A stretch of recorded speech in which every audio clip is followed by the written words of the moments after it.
Ya, memang kita terkendala menghadirkan saksi itu karena kan terakhir kami kan semalam bertemu Amar untuk saksi bagaimana.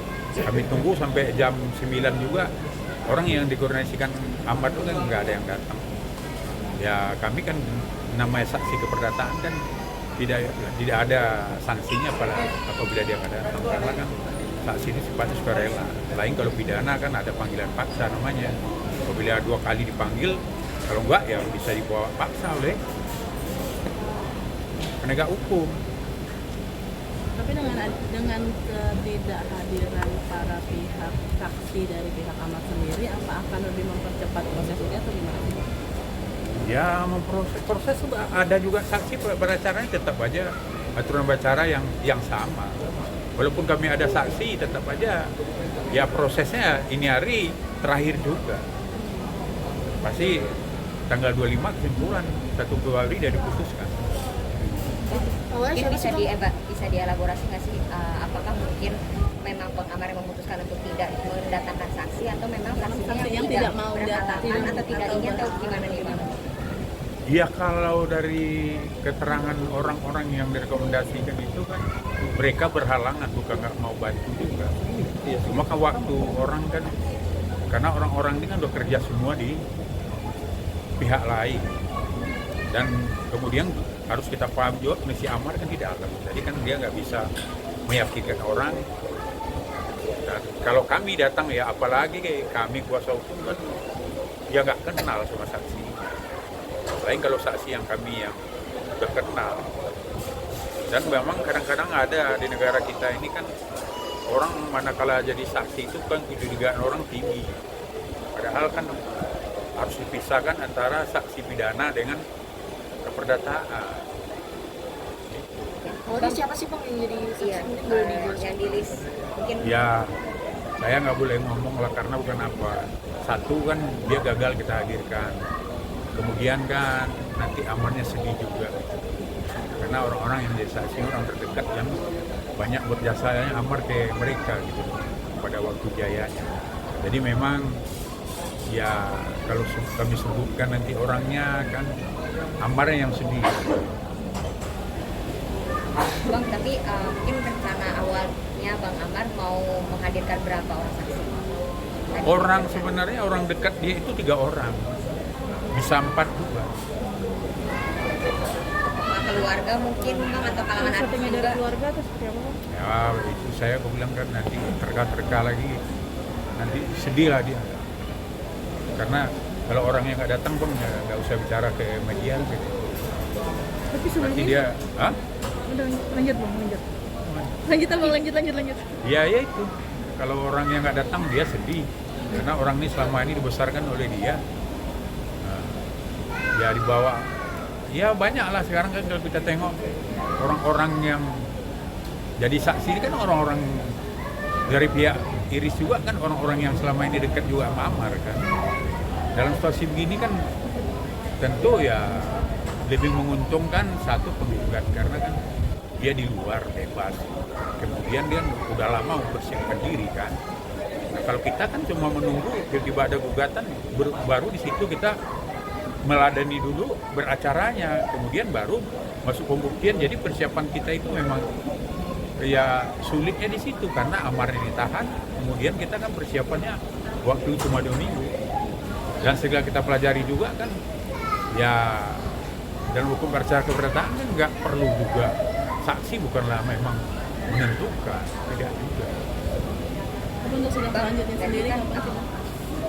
Sidang selanjutnya dan sampai keputusan berapa sidang? Tanggal 25, tapi Eko. Untuk putusan sendiri? Dia Eko juga, tanggal 1 Februari nanti keputusannya Eko.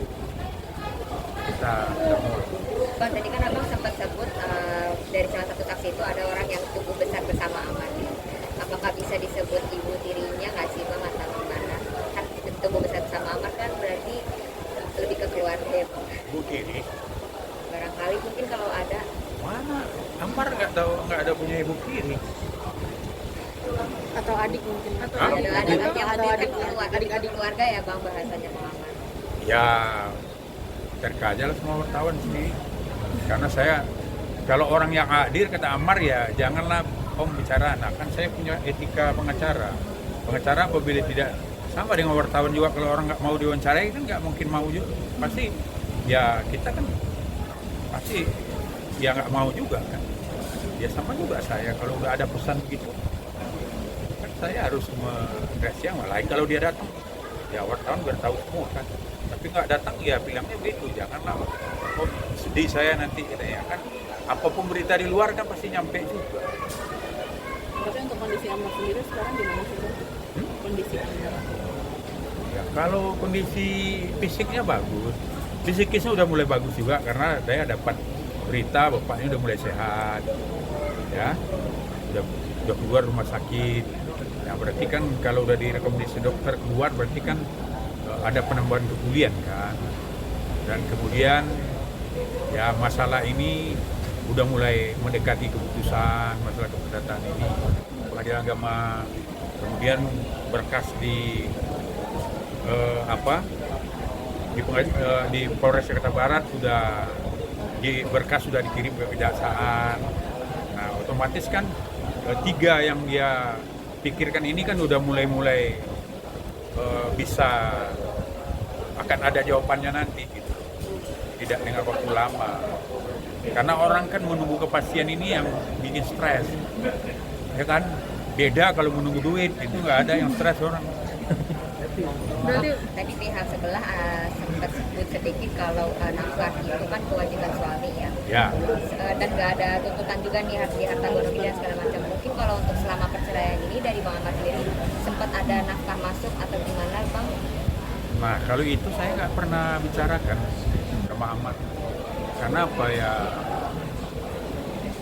Nggak pernah dibahas itu. Saya juga mohon maaf nggak nanya juga, mungkin kelupaan barangkali. Nanti lah setelah ini kutanyakan sama dia udah pernah masuk nggak itu ada nafkah, ya? Nanti saya tanya, kan dia saya akan mengecek lagi. Tapi sampai sejauh ini pernah nggak sih dia menitipkan sesuatu lewat abang gitu? Untuk keluarga Terkait dengan gitu, ya, atau untuk anak-anaknya atau untuk ayahnya. Ya kalau ke saya ya nggak ada. Tapi kayak ya namanya kan nggak mungkin lah dia musuh. Sedangkan saya aja kan komunikasi nggak ada sama Ibel, mana mungkin saya yang mungkin dia mana yang dekat sama Ibel ya mungkin pengacara dulu bisa mungkin, atau melalui kawan-kawannya dekat, atau ya orang-orang yang kenal Ibel ya. Tapi ya sepengetahuan saya dia nggak ada pernah cerita itu. Kemudian ke saya nggak pernah mungkin dari pihak abang itu ada nggak sih keinginan berbicara antar lawyer gitu agar Bang Amar bisa melepas kangen kepada anak-anaknya? Ya sebenarnya gini, ya saya bicara juga kalau seandainya ya memang Amar ini sangat kangen ya sama anaknya, dan memang secara hukum kan memang Iris tidak bisa menghalang-halang itu juga apabila dia kepingin ketemu anaknya, ya kan? Nah, cuma kan ada prosedur yang harus dilalui, itu kan harus diberitahukan dulu ke penyidik. Kan nggak mungkin dia menengok ke tahanan kalau anak-anak itu kan dilarang. Paling-paling kan dikondisikan nanti mungkin di tempat pertemuan ruangannya tamunya reserse, ya kan bisa. Dan memang kalau memang itu memang kebutuhannya, ya pasti kami juga kan ada upaya juga yang kita lakukan. Kalau Amar sebenarnya benar-benar memerintahkan ke kami untuk menghadirkan, kami kan bisa melakukan minta bantuan ke Kak Seto sebagai Komisi Perlindungan Anak, bisa aja. Tapi kan ini kan belum mendesak. Tapi kalau dia mendesak, ya pasti kami akan bersurat ke Irisnya. Kalau tidak dia mau, ya otomatis kami akan menghadirkan melalui Kak Seto sebagai Komisi Perlindungan Anak. Ya, itu kan banyak yang sudah dilakukan kan. Apabila anaknya tidak dikasih ketemu, ya dia kan bisa minta itu. Bang, ini kan tadi Abang sendiri bilang berkas dari Amar sendiri sudah sampai di kejaksaan. Itu sudah P21 atau masih dalam proses? P18. Ya, maksudnya berkas itu sama polisi udah dikirim. Nah nanti jaksa akan meneliti apakah berkas ini secara formil dan material udah memenuhi syarat. Ya kalau udah ya P21. Tapi kalau masih ada yang kurang pasti ada petunjuk jaksa namanya P19.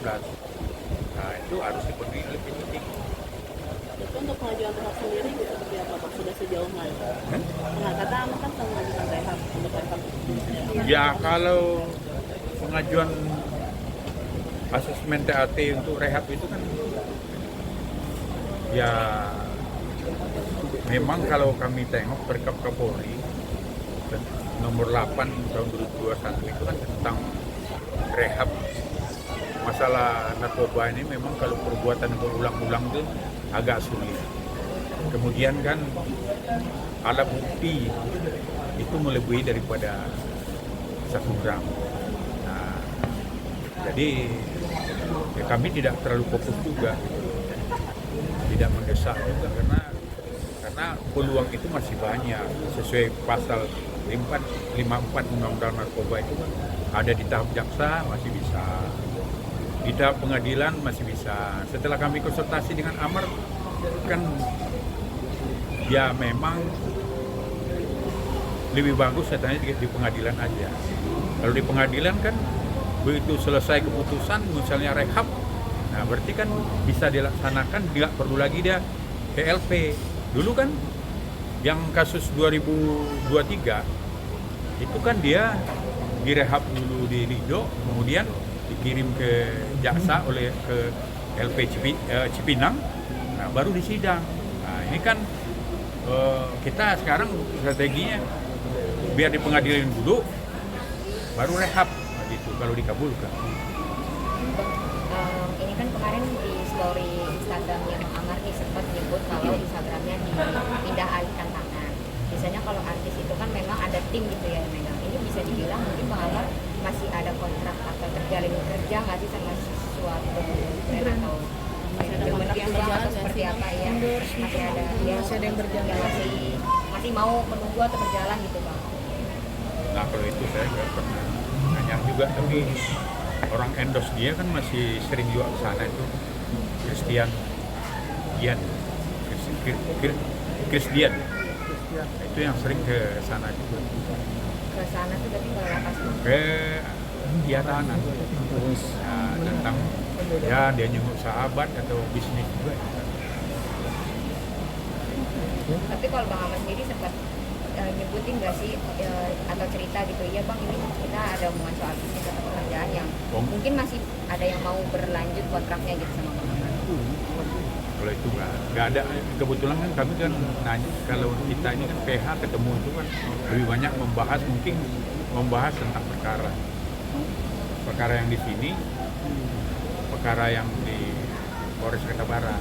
Kalau mungkin kalau dengan manajer endorse-nya itu pasti dia bahas bisnis kan. Tapi kan mereka kan nggak selalu bersamaan dengan saya. Kalau saya kan ya datangnya nggak selalu sendiri, nggak pernah sama dengan manajer endorse, dan tidak pernah saya tanya. Itu kalau untuk temannya ini yang sering bahas bisnis ya Bang, mungkin seberapa sering sih Bang? Apakah seminggu 3 kali atau hampir setiap hari gitu? Tapi saya lihat sering juga, cuma ya saya nggak hitung juga itu. Tapi biasanya media nggak, kalau dia berkunjung ada juga meliput itu. Ada. Bang, terakhir dari aku, kan pas pertama kemarin Amar bebas itu kan sudah mulai banyak mungkin dari brand ambasador yang mengambil jadi mengontrak Amar apa segala macam, itu udah ada yang bukan kontrak kah, terus tiba-tiba Amar ketangkep terus jadi kena penalti kah atau gimana gitu dari Amar dari terakhir dari Amar? Nah, pengetahuan saya memang udah banyak memang. Masalah tinju malah udah dikasih DP, udah kasih cek DP ya. Nah, kemudian ada beberapa brand ambassador juga. Ya sebenarnya kalau nggak ada masalah ini ya perubahan ekonominya mungkin drastis juga. Tapi karena ada masalah ini ya mungkin ya namanya mereka memaklum juga. Jadi mungkin nggak ada penalti lagi.